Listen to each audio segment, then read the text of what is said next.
When I tell you I cried my eyes out, as you can see, watching the AirPods short film with Pedro Pascal. I'm now going to do a deep dive on this short film that's been directed by Spike Jonze and try my best not to cry my eyes out again. As you can see, the short film starts out with Pedro's character just recently going through a breakup and he's just devastated. He just feels lost, empty. And trying to ease the pain, he puts on a special song called El Cante Señor by Guitarrica de la Fuente. And by the way, I looked up that song and I cried my eyes out listening to it. From this point on, he's just trying to feel his feelings, not ignore them because that's how you want to start processing the heartbreak and moving on.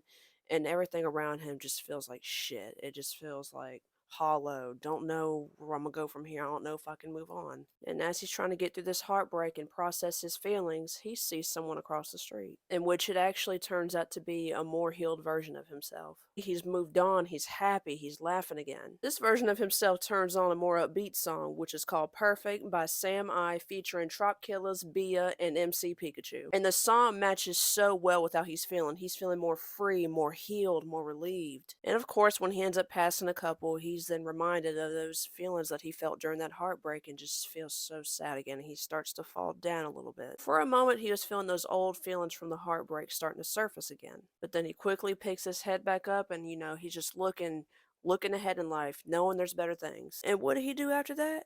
Got right back into dancing, got right back into that better mood. Because, honey, yes, we got to move on. We got a lot to live for. We got shit to do. And right here, when he said the lyrics, "You're perfect. Now work it. You're perfect." Not only is he giving himself some affirmations, self affirmations, but he's also telling the audience that might be going through the same thing, "You're perfect.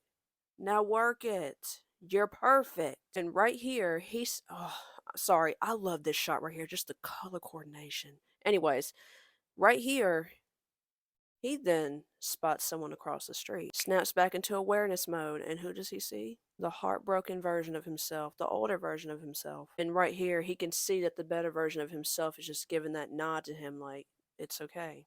Like, you're gonna move on. You will get through this. You got this. Which then brings the heartbroken version of himself a lot of hope that he's going to get through this, that it's going to be okay. And even though he's still dealing with the heartbreak and he's acknowledging the feelings that he's currently going through, it's okay. He knows it'll be okay. Even though he's not okay right now, he knows he'll be okay in the future. And that's what that face is. He's looking forward to it. And this was my favorite part of the short film is where you see him walking and then you slowly start to see color coming back into his world. Because at first he just was emotional, he was sad, he was heartbroken, hopeless, didn't know where to turn, and now you can see that he is slowly starting to heal. I gotta say, Pedro Pascal and Spike Jonze, they did their big one with this Apple AirPods commercial. Just the storytelling and the choreography in this was so beautiful, and I love how most of the story was told with actions. I'm gonna go finish crying now.